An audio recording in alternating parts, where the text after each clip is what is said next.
Hey, Jason here with Production Voices. We're going to give you an overview of Electric V, our new electric piano library sampled from Mark V tine mechanical instrument from 1984, considered by many to be one of the best electric pianos that was made in that series. So here we go. There's a picture of it in the background. I'm just going to, in the interface inside of Sforzando, I'm going to bring you over to the Info tab. This Info tab, maybe I'll play along and do this. If you click on the Electric V here, it will bring you to our website, the Electric V page. And then down here in the lower right-hand corner, Production Voices, if you click there, it will bring you to our website without the Electric V page, just to our main page. And down here at the bottom, I'll say LEV for Electric V, version 1.0 on our copyrights. And this is always on our Sforzando instruments that tells you what the version of the software is, what version you're running. So the latest and greatest at this moment is good old version 1. So back over to the controls, and then let's load something other than the default. So to load in presets into Electric V, you will go to the snapshot and just go down here and you can choose Electric V and you can see the different presets on the side here. So the default is just the direct out as it was sampled, using 16 machine velocities and some hand velocities, making the notes up to 27 velocities for the key downs, and we have 16 velocities for the releases on it. So when you load up, you're going to get full releases on it. Back into the presets, you'll see that I've labeled them and put them in order 1 through 10. These are set up so that you can see some showcases. For example, if I choose an up-down chill, then you can, as my studio falls apart while I play this, and get kind of a little bit of vibrato.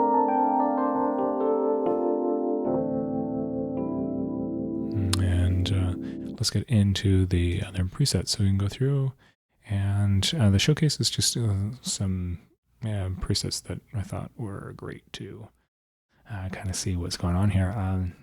Fifth repeat is just going to be like you can hear it go back and forth on a fifth, right? So you can play some interesting things. More sound design than classical, what you would expect typical electric piano to be. It's kind of cool for some vibes if you needed some pretty cool vibes in your song. I'm going to go back. Let's take a look at those presets again, and then you can see the essentials. When I went into essentials, what I tried to do is program these to be what are the most typical sounds that you would expect to get out of an electric piano, and put them all in one place. Another note about the presets is that you can use the up and down arrows to go through them. So if I just go on the down arrow, I'll choose the next one.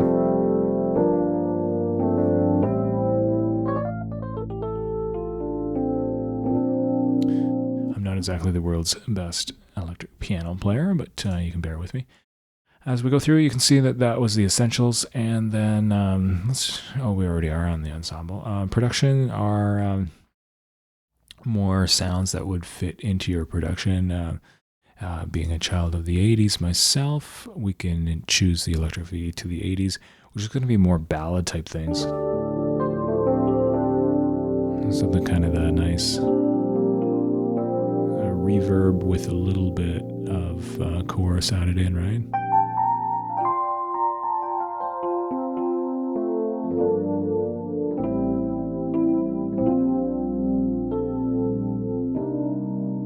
Sort of sound.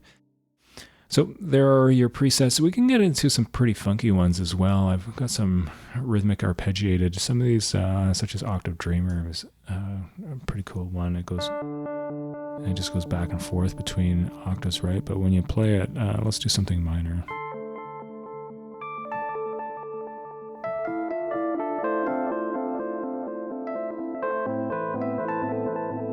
You can hear that it's kind of tempo synced. With the tempo sync, you can choose to, this is the octave over here, you can choose the speed over here, so you can make it a lot faster, right? Or you can slow it down. And I'm sure many of you are going to be saying, why not show the tempo here? And I tried to do that, but the hertz was not consistently shown for the exact accuracy, because sometimes you could be at 5.3 hertz and I was only showing 5, so it's just some variables in there with the programming. Let's go back in and see what else we have besides the rhythmic. We've got some ballad things. Yes, okay. Tuning issues. Let's see what we got for tuning issues. Oh yeah, it's just some vibrato in there. And you can adjust that over here and adjust the amount and just pull it down a little bit.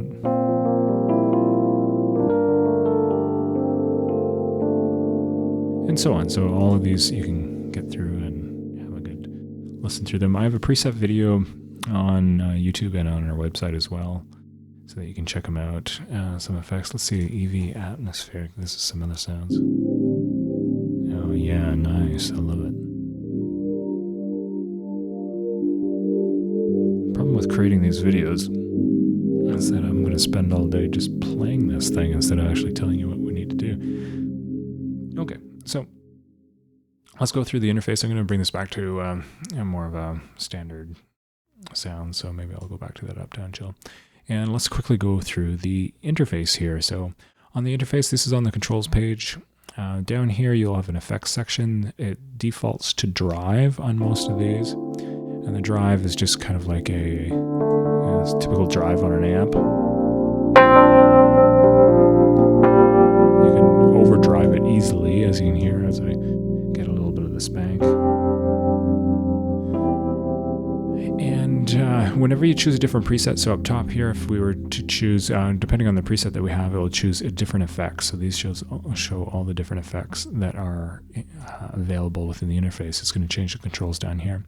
Volume is pretty typical. Tone is the same on the Rhodes, right? So if I wanted to reduce the volume of the low end, you can adjust it right there, just like on a Rhodes.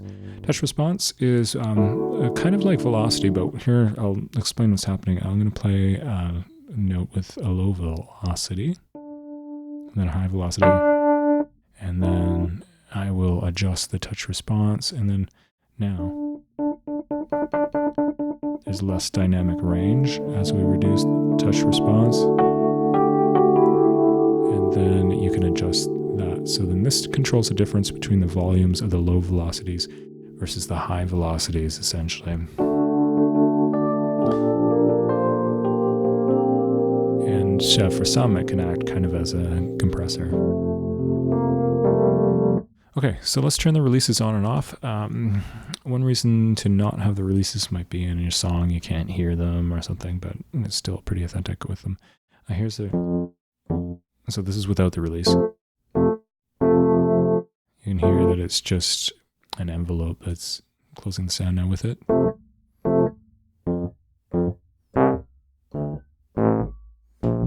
You get that sound, and without it, with it, you're getting the full authentic releases. You can adjust the volume here. Most of the time these are going to be brought up to full. Let's go over into these effects sections over here. I'm going to turn off all of this and see if I can get kind of nothing, just a... Yep. Okay, so vibrato is for pitch. This is not something that is a typical thing for an electric piano. I'm going to start with the amount. You can see that it can be kind of crazy. And then your waveform over here. So if you wanted like a square wave, you could... Right, and then the speed, and then... It's some cool things. All of these knobs, by the way, are automatable with MIDI CC. Next, tremolo. This is typical what we'd expect on an amp, such as a Fender Deluxe or whatever amp that you have. Speed and volume, so you can hear it. This is typical, just a triangle wave. I wonder if I should have included the wave types over here, but most people are probably only going to use the triangle anyways. Within the software, you can hear that if you press the notes out of time, that it's on a per note basis. And there you go, you can choose the amount and the speed. The active knob right here only is active when you have the volume up, and same with the amount over here. It just shows that it's active or not. Let's get into chorus. Chorus has an on-off button right here. I'm going to turn it on. And I should say what's happening with the chorus is we're tripling the piano. And the panning of it decides how far spread in the left and right speakers. And the amount is how far out of tune they are. So you can hear that same can be reeled back in.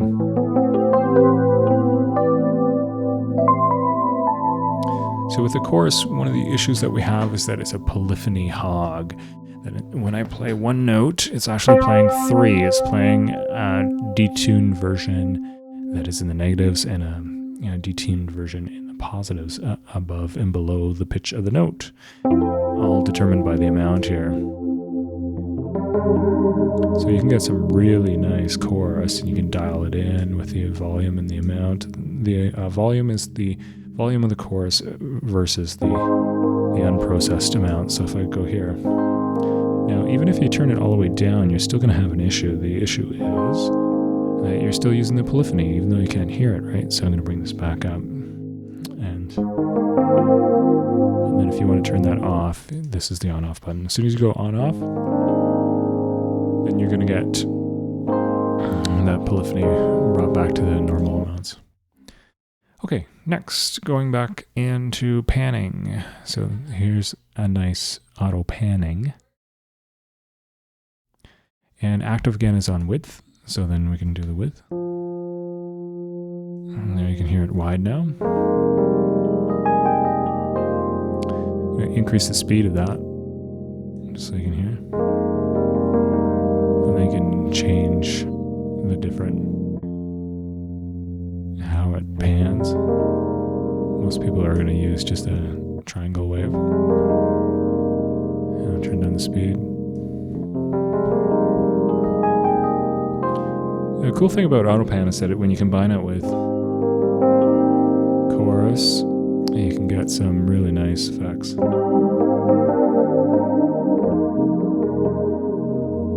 then I'll turn off the chorus. And then you don't have to go as wide as well with the AutoPan.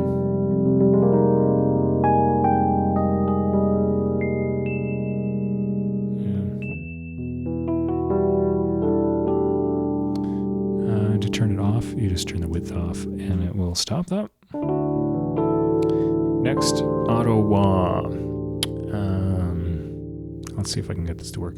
The filter, you have to bring down the filter in order for this to work. This filter does not have to be wahing in order to work. So watch what happens when I bring down, it's just, and now I've got next to nothing, right? And this is just a low pass filter. And I have a resonance control over here, so then if you change the filter. Okay. Here's that same thing without resonance.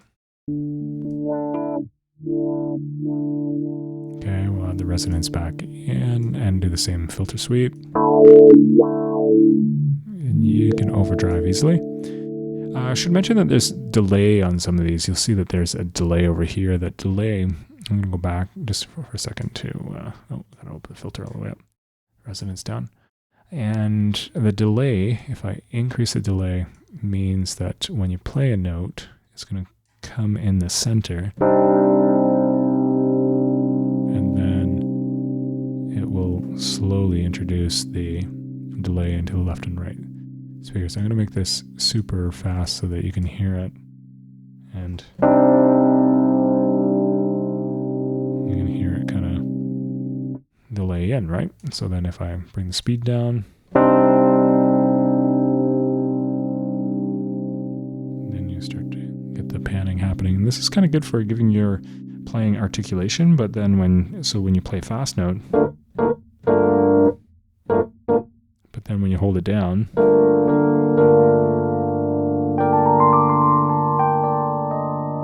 then as you hold down, it will widen the panning. So that's a delay. When we go back, we have the delay on the Ottawa as well. So let's go back in and set that. Here's the filter. Add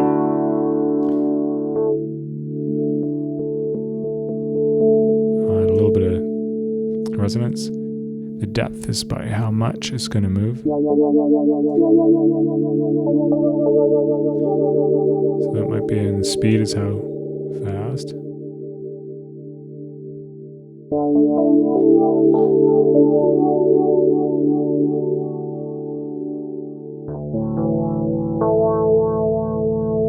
Okay, and let's see if I can do depth just a little bit less.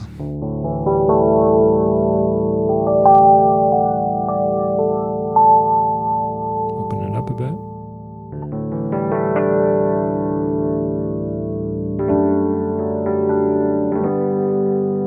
A little more depth.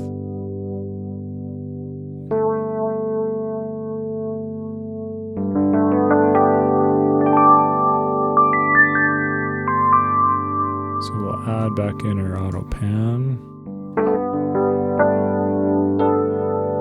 Maybe turn on our chorus. We'll make the chorus amount less.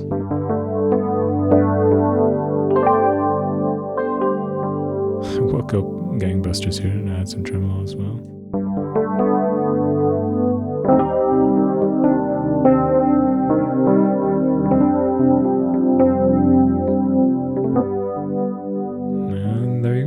So those are most of the controls in here. One thing that I should do is I'm going to turn off the chorus, bring down in active the Ottawa here, and turn off the tremolo. So this should bring us back to a bass type sound. What I want to add to that is these personalities up at the top. So there's some personalities here, and the personalities, if we click on them, if I go full range tines, it means that when I hit, for example, C, I can get into the spank on the top end. But if I go full tame, it removes some of those.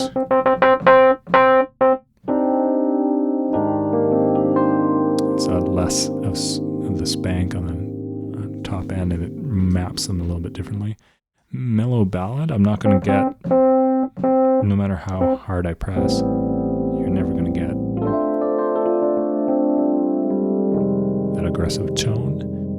And then this mellow with top spank only includes one upper velocity for the spank, and you really have to hit it.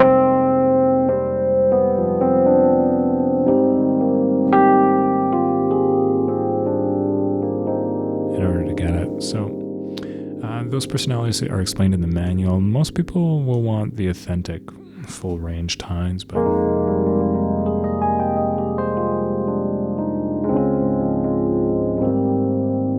so last thing to show you is the effects section, and this is a Sforzando thing, not necessarily an electric V thing. And what this is a detune that's included. So I'm going to pull this out for a second. So that's without the detune, and you have some effects abilities over here. You can go ambience. So this is going to add some reverb, and you can choose whatever you want. I always put the quality at the highest. There's no reason not to, unless you're looking for a thinner sounding reverb. And this is the send for these effects.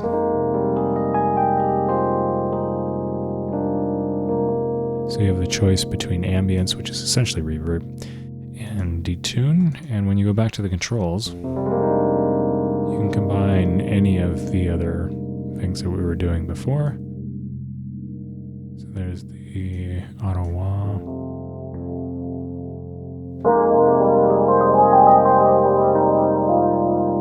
And then you got the reverb on there as well. So that's the effects section, and that's the world's longest overview of Electric V.